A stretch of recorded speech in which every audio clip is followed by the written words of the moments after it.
Hey everybody, how's it going? Welcome to another edition of Legends of 40k. And you asked for it, so here he is. Gabriel Seth, Chapter Master of the Flesh Tearers. He's in the Blood Angels Codex. He's a special character in the Blood Angels Codex. The Flesh Tearers are a successor chapter, that's why he's there. They're a successor chapter of the Blood Angels. And I thought that was just cool in and of itself. Because normally, if it's a Blood Angels Codex or Dark Angels Codex, it's just that chapter and that's it. And it's nice to see a successor chapter being thrown in there. It makes me hopeful that maybe a Dark Angel successor chapter will be in the new Dark Angels Codex whenever that comes out. Just cool to see. So let's jump right into him. He's 160 points, weapon skill of 6, ballistic skill of 5, strength, toughness, and wounds of 4, initiative of 5, 4 attacks, leadership 10, 3 plus save. He's infantry, he's unique. His war gear is power armor, bolt pistol, Blood Reaver, Frag and Crack Grenades, Iron Halo. And then you got his special rules of Fearless, Ferocious Instincts, Independent Character, and Whirlwind of Gore. So, starting off with his unique war gear, it's the Blood Reaver. The Blood Reaver is a two-handed weapon. As you can see, it's meant to be a massive chainsword. Hits from Blood Reaver are resolved at strength of 8 and have the Rending special rule. His special rules, Whirlwind of Gore. Instead of making his normal attacks, Seth can instead choose to do Whirlwind of Gore. If he does so, Seth inflicts a single automatic hit on all enemy models in base contact. Declare whether or not Seth will perform a Whirlwind of Gore before any blows are struck. He basically whirls Blood Reaver around in a gory arc, basically. And then Ferocious Instincts. For every roll of 1 to hit Seth in close combat, enemy units immediately suffer an automatic strength 4 hit as the Chapter Master takes advantage of the opening. So for every time the enemy rolls a 1 when trying to assault him specifically, you get a free strength 4 hit against that enemy unit. Pretty handy. So before I talk about him in a game, let's talk about his model. I really like his model. I think it's a very cool model.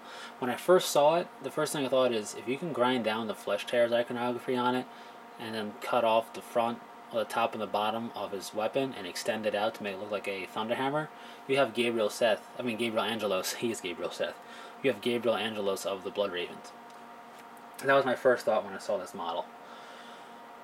However, that aside, he's a great model. I think he's very cool looking. He's suitably ornate for power armor. He's not too ornate where you think he's got Artificer armor on. Definitely still power armor. I think it looks cool. Everything captures the feel of Gabriel Seth and his Flesh Tearers. I don't know if the cloak is attached to the backpack or attached to his model. I can't tell from this angle. It doesn't really matter if the cloak was not a part of him but a part of his backpack instead. It would make painting him a bit easier. But other than that, I really like his backpack with the winged halo type thing going on there. Very cool. So overall, I think his model is great. I can't really fault it. It's got a suitable dynamic pose to it. It's not in a crazy posing. It's not hyper dynamic. It's subtle a bit because you don't have the cloak just flowing in the wind crazily. I think it's a very good pose. So with that being said, what do I think about Gabriel Seth in the game? I think Gabriel Seth would be great in a game. He's only 160 points for a Space Marine special character. That's great. When he first came out, people whined. They always whine and complain. They were like, he doesn't have a 2+ save. He doesn't have Eternal Warrior.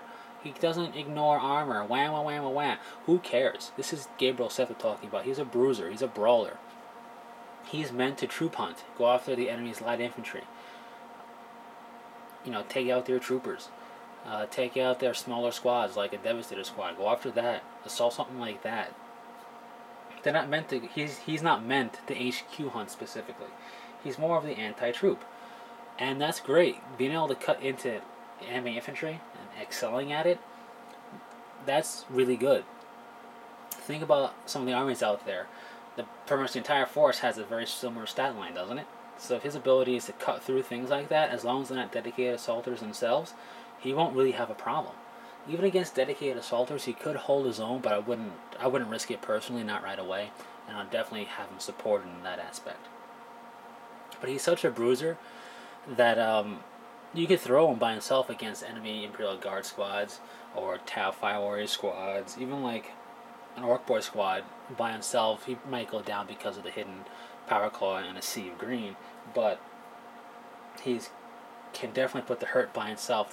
His capability to hurt squads like that is very high. His weapon is strength 8. That means he's going to wound things pretty easily. It's also going to help him against vehicles. He's very, I would say, universal in what he can do. He can cut into enemy light infantry, and he can go after enemy vehicles a bit. You know, a transport like a Rhino or a Chimera, he's going to chew up. He can even deal with Predators and Leman Russes a bit due to the weapon strength. So that's always handy. What I would do with him personally, if I wanted to save points, take a 5-man assault squad without jump packs, put him in a Razorback with him, cruise around, being having a threat bubble of don't get too close because you can just pop out and then assault you and be over. Of course, you got to pop out before the Razorback moves, but it gives them nice fire support for when they are out. Plus, gets them around the battlefield pretty well. And him and a 5-man squad of Assault Marines can make short order of a lot of enemy troop choices out there. So that right there is just 6 models in a vehicle, cruising around, being kind of your wild card, throwing them where you think the enemy infantry is going. Or if the enemy is moving a certain way, you can definitely foul it up that way. And that leaves the rest of your army to really fight the way you want your army to fight. Gabriel, Seth, and his squad goes about their business of wreaking havoc, basically, and making the enemy either deal with them or just keep a track on them. And then you have the whole rest of your force to just pound the enemy army the way you want to pound them. Excuse me. My throat is dry. So I think he's definitely very viable to take as an HQ. I think as Space Marine players, in general, we got kind of spoiled with the 2+ saves popping up and things like that. So when we see a special character that just has power armor, a lot of us go, oh my god, he's not that good. And that's really silly when you think about it. He's got power armor and an iron halo. 3+ armor save, 4+ invulnerable. 3+, 4+ save like that stat line for saving just by itself, other armies would kill to have that. So it's still a very good armor save and invulnerability save combined together. And his stat line is also very nice. So all in all, I think he's a very good option. I think he's a little different than some of the other HQs in the Codex, which is why maybe some people are looking at him a bit too harshly, I feel. But if you have things to deal with, whether you have Terminators or you have something else to go in and deal with heavy infantry, heavy hardened infantry like that, taking Gabriel Seth with a squad of Assault Marines, like I said, just if you want to keep it bare bones like that with him, can be a very nice threat bubble, like I said. It can be a very nice raw force that your opponent is going to have to keep an eye on. And that's pretty much it for him. I mean, it's nice because he can chew through the infantry, and then he's got the strength to deal with vehicles. And if I was going up against Tyranids, I wouldn't mind throwing him against a Trigon. I'm always about shoot first, so I'd always shoot, try and wound it down that way. If I can whittle it down and he's within assault range, sure, I'm going to assault it. Or if I can whittle it down that turn, I'll move him into assault range if I was in the situation. And I would assault like a Trigon or anything like that. Or anything from the Tyranid Codex, really, that had a high toughness, like a monstrous creature type thing. I'd assault them no problem. Because of his strength of 8, he's going to wound them pretty easily, and he's got a good chance of bypassing their armor. And if not, they can always fail an armor save. So that's all you really need to do, is have them fail it, and you're good. So the number of attacks he has base, plus the ability of his strength 8, means you're going to have a decent number of hits, and those hits will have a very good chance of wounding most anything in 40k, I feel. And don't forget his Whirlwind of Gore. It's situational. It's really for, I would say, if you're going to throw him by himself against a squad, it's not a bad thing. I was, thinking about it, looking at it, you can definitely probably get 4 to 5 guys in base contact with him. I didn't actually try to see how many people you can get in base contact with a 25mm base, but I definitely think you can get 4 to 5 standard to be in base contact with him, depending upon the size of the enemy force, of course. So you're definitely going to get his number of attacks at least for Whirlwind of Gore. So it's definitely something to keep in mind if he's in a protracted assault, or just depending upon what he's assaulting, because those are guaranteed hits. You just got to roll to wound, which is very nice. And his ferocious instincts, again, just don't forget about that, because it's your special rules, so you got to keep it in mind. Because ones happen. I've seen ones happen a lot in the assault. You're rolling a bunch of dice depending upon what's assaulting what. You're rolling multiple dice. You're going to get ones popping up, and they're going to be nice to exploit.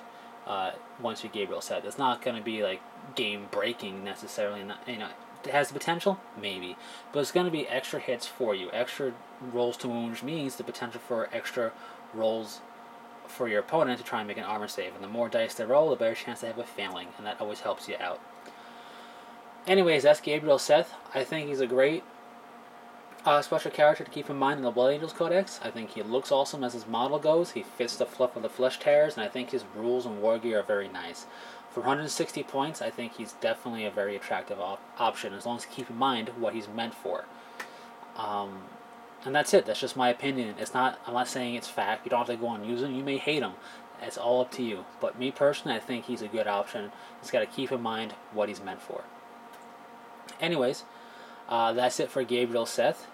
And until next time, take it easy.